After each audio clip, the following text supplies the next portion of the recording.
أهلا يا شباب، ليلتكم سعيدة. نعم سعيدة مباركة. وأريد أن أشرح عن الكتاب fiqh.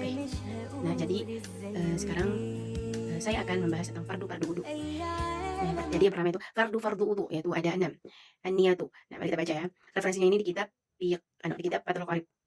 An-niyatu wa haqiqatuha syar'an qasdu syai'i muqtarinan bi fi'lihi. Nah jadi hakikat niat itu adalah menyengaja atau memaksudkan sesuatu yang beriringan atau yang berbarengan dengan pekerjaannya. Beriringan saat kita melakukannya gitu. Nah, itu hakikat niat itu beriringan dengan pekerjaannya, menyengaja atau melakukan sesuatu yang beriringan dengan pekerjaannya itu niat. Seperti kita niat ingin berwudu. Ketika kita membasuh bagian wajah yang pertama kan kita sambil berniat di sana. Nah, itu namanya beriringan atau bersamaan. Itu hakikat niat ya. Melakukan sesuatu atau menyengaja sesuatu yang beriringan atau yang bersamaan dengan pekerjaannya. Nanti akan dibahas selanjutnya tentang membasuh bagian wajah itu. Lanjut, fa in tarakha anhu summiya azman. Nah, jika melakukan pekerjaan itu berbelakangan, maksudnya itu melakukan pekerjaannya itu di akhir, dia niat dulu ini, baru dia melakukannya. Nah, jadi contohnya yaitu misalnya dia mau niat puasa sekarang, misalnya dia mau niat puasa untuk besok atau untuk lusanya. Intinya dia sudah berniat ingin puasa, tapi tidak tahu apakah besok itu dia jadi puasa atau enggak. Intinya pekerjaannya itu belakangan dia daripada pekerjaannya, daripada niatnya. Intinya dia sudah niat, itu namanya azam. Baru dia mengerjakannya. Sama kayak kita niat, saya niat mau ngaji dan nanti gitu, dia udah niat duluan gitu, baru dia nanti melakukannya gitu. Intinya niatnya itu duluan dan pekerjaan itu belakangan gitu. Itu namanya azam. Paham? Nah, sekarang baru akan dijelaskan ini yang tadi saya maksud itu. Wa takunu niyatu 'inda ghusli awwal juz'in minal wajhi. Nah, jadi niat dilakukan ketika membasuh awal bagian dari wajah. Itu yang pertama awal, gitu kan. Ketika kita sudah berkumur-kumur, membasuh hidung, baru kita kan sambil kita niat Arabnya dulu dalam hati gitu. Baru kita berniat sambil basuh wajah bagian yang pertama gitu. Terus ay muqtarinatan bidzalikal juz'i la bi jami'ihi wala bima qablahu wala bima ba'dahu. Maksudnya beriringan atau bersamaan dengan bagian tersebut gitu. Bagian wajah tersebut. Jadi selanjutnya yaitu la bi jami'ihi wala bima qablahu wala bima ba'dahu. Maksudnya itu dan tidak semuanya dan tidak sebelumnya dan tidak setelahnya. Maksudnya itu sebelumnya dan tidak sebelumnya itu maksudnya tidak sebelum membasuh wajah. Kan niat itu berbarengan dengan awal pertama membasuh wajah. Maksudnya di sini dan tidak sebelumnya itu bukan dia itu belum membasuh belum bagian wajah tapi dia sudah berniat, itu tidak sah. Nah, dan wala bima ba'dahu dan tidak setelahnya. Dia sudah membasuh wajah ini baru dia berniat, maka itu tidak sah. Jadi yang benar itu adalah tadi yang saya jelaskan itu yang beriringan atau bersamaan dengan membasuh wajah. Gitu, bagian yang pertama, ingat. Kalau lupa mesti diulang, guys. Karena udah jelas bagian wajah yang pertama tempatnya kita berniat itu.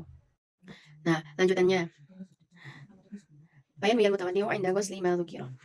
Dan ketika saat membasuh bagian tersebut, maksudnya bagian wajah itu, maka orang yang berwudu itu mengatakan rafa' hadatsin min ahdatsihi, yaitu maka orang yang berwudu itu berniat mengatakan menghilangkan atau mengangkat atau menghilangkan hadas dari hadas-hadas yang ada pada dirinya itu. Nah, lanjutannya. Bayan mutawaddi'u 'inda ghusli ma dzukira. Dan ketika saat membasuh bagian tersebut, maksudnya bagian wajah itu, maka orang yang berwudu itu mengatakan rafa' hadatsin min ahdatsihi, yaitu maka orang yang berwudu itu berniat mengatakan menghilangkan atau mengangkat atau menghilangkan hadas dari hadas-hadas yang ada pada dirinya itu. An yanwiya istibahata muttaqarin ila wudu'in au yanwiya fardhul wudu'i au awil wudu'a. Atau ia berniat agar diperbolehkan melakukan sesuatu yang membutuhkan wudu. Nah, yang membutuhkan wudu itu kan sholat. Kita harus wudu dulu baru sholat gitu kan. An yanwiya fardhul wudu'i, atau ia berniat fardu wudu atau wudu saja. Awit thaharata, atau bersuci. Awit thaharah, atau dia berniat bersuci anil hadati, dari hadas. Fa illam yakul anil hadati lam yasih. Maka jika ia tidak berniat atau tidak mengatakan anil hadati, maka jika dia tidak mengatakan dari hadas, misalnya dia cuma bilang aku niat bersuci, maka wudunya tidak sah, niatnya tidak sah, niatnya tidak sah. Maka jika ia hanya bilang hanya aku berniat bersuci saja, itu tidak menyebutkan hadasnya, maka tidak sah. Wa idza nawa ma yu'tabaru, dan jika dia sudah melakukan niat yang dianggap sah tadi, niat yang sah yang dianggap sah, yu'tabaru yang dianggap sah, kata ini pandang sah, min hadhihi niyati, dari niat-niat di atas, dari niat yang sudah disebutkan. Dia sudah niat ini kan, dia sudah niat dengan niat yang sah tadi itulah. Masyaraka ma'ahu, seperti dari kan niat fardu wudu atau niat wudu saja, kan, atau niat menghilangkan hadas kecil, atau niat bersuci menghilangkan hadas kecil kan, untuk menghilangkan hadas gitu, bersuci dari hadas. Nah, misalnya dia sudah berniat seperti itu, masyaraka ma'ahu niyata tanazufin atau tabarrudin, sahha wudu'uhu. Dan dia menyertakan niat, dan dia juga menyertakan niat membersihkan badan atau menyegarkan badan, maka sah wudunya. Jadi alhamdulillah, semoga bermanfaat. Barakallahu fikum. Ya,